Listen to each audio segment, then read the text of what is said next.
শ্রীমদ্ভাগবত।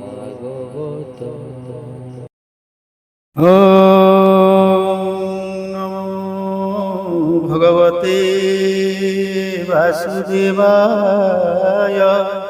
শ্রীমদ্ভাগবত নবম স্কন্ধ সপ্তদশ অধ্যায়। আয়ুর চারি পুত্র বংশ বর্ণন অধ্যায় সপ্তদশ।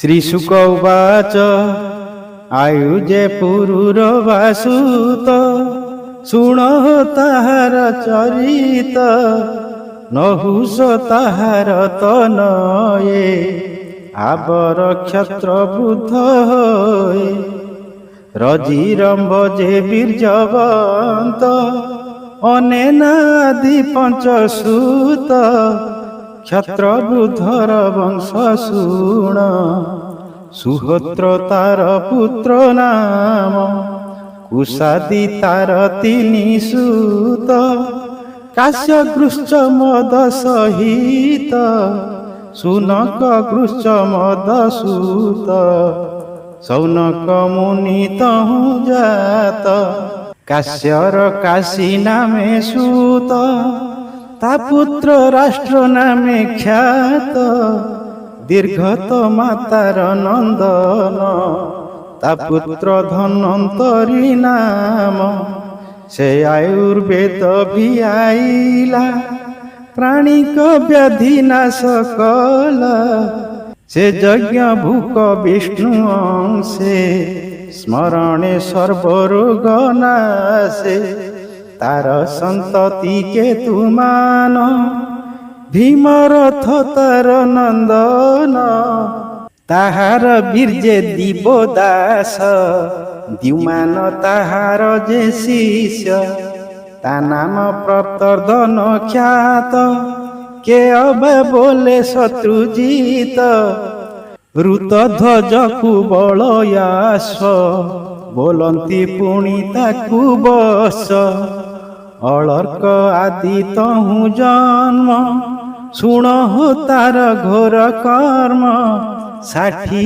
ସହସ୍ର ବରଷ ଅଧିକେ 60 ଶେଷ ଅବନି ତଳେ ହୋଇ ରାଜା ଧର୍ମେ ପାଳିଲା ଜନ ପ୍ରଜା ସନ୍ତତି ଅଳର୍କର ପୁତ୍ର ସୁନିତ ତା ତହୁଁ ସମ୍ଭୂତ ପୁତ୍ର ତାହାର ସୁକେତନ ଧର୍ମ କେତୁ ତାର ନନ୍ଦନ ସତ୍ୟ କେତୁ ତାହାର ସୁତ ଧୃଷ୍ଟ କେତୁ ତାର ପତ୍ୟ ସୁକୁମାର ତାର ତନୁଜ ଅନେକ ଦିନ କଲା ରାଜ୍ୟ ତାର ଯେ ବିତି ହୋତ୍ର ସୁତ ଗର୍ଭ ଯେ ତାର ତହୁଁ ଜାତ ତାହାର ପୁତ୍ର ଭାର୍ଗ ଭୂମି ସେ ରାଜା ଅଟେ ମହାଧର୍ମୀ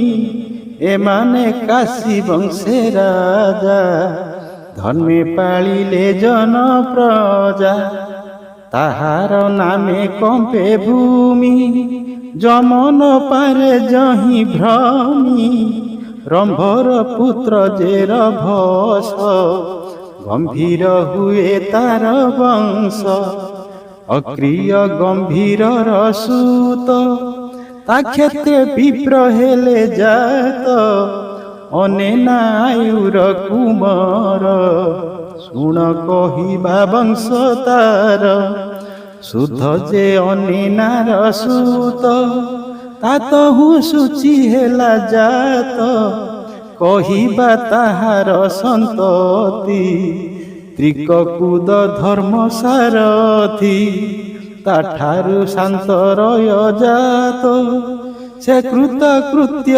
ଆତ୍ମବନ୍ତ ଏବେ ରଜିର ପୁତ୍ର ଯେତେ ଭାବେ କହିବା ତ ଅଗ୍ରତେ ରଜିର ପୁତ୍ର ପଞ୍ଚଶତ ତେଜ ପ୍ରଭାବେ ଅପ୍ରମିତ ଅସୁରେ ଆସି ଅନ୍ତରାଳେ ଇନ୍ଦ୍ରକୁ ଭାରିଲେ ବଳେ ଇନ୍ଦ୍ରଦେବଙ୍କ ତୁଲେ ଆସି ରଜିକୁ କହିଲେ ବିଶ୍ୱାସୀ, ଭୋ ରାଜା ତୋର ପୁତ୍ର ଗଣେ ଜିଣିବେ ଅସୁରଙ୍କୁ ରଣେ।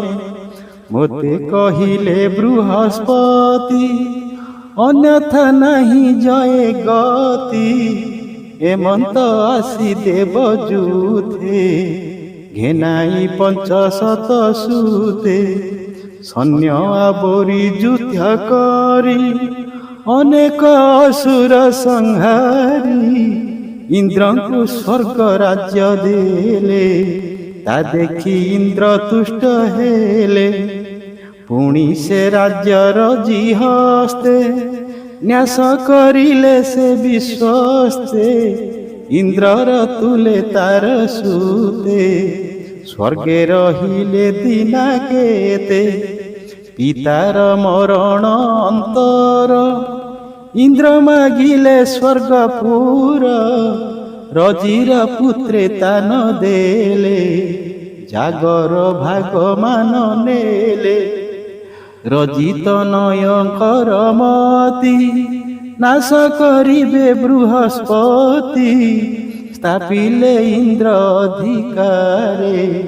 ସ୍ୱଧର୍ମେ ସଂସାର ବ୍ୟବହାରେ କୁଶ ଯେ କ୍ଷତ୍ର ବୃଦ୍ଧ ନାତି, ତାହାର ସୁତ ନାମ ପ୍ରତି ତହୁଁ ସଞ୍ଜୟ ତହୁଁ ଜୟ। କୃତ ନାମେ ତାର ତନୟ, କୃତର ପୁତ୍ର ହର୍ଯବନ, ସହଦେବ ତାର ନନ୍ଦନ। ସହଦେବର ପୁତ୍ର ହୀନ, ତାହାର ସୁତ ଜୟସେନ। ସଂକୃତି ତାହାର ତନୟ, ତାହାର ପୁତ୍ର ନାମ ଜୟ। ବୋଲଇ ବିପ୍ର ଜଗନ୍ନାଥ, ନବମ ସ୍କନ୍ଧେ ଭାଗବତ। ବଂଶାନୁଚରିତ ଏ ବାଣୀ, ସୁଜନେ ତର ଏହା ଶୁଣି।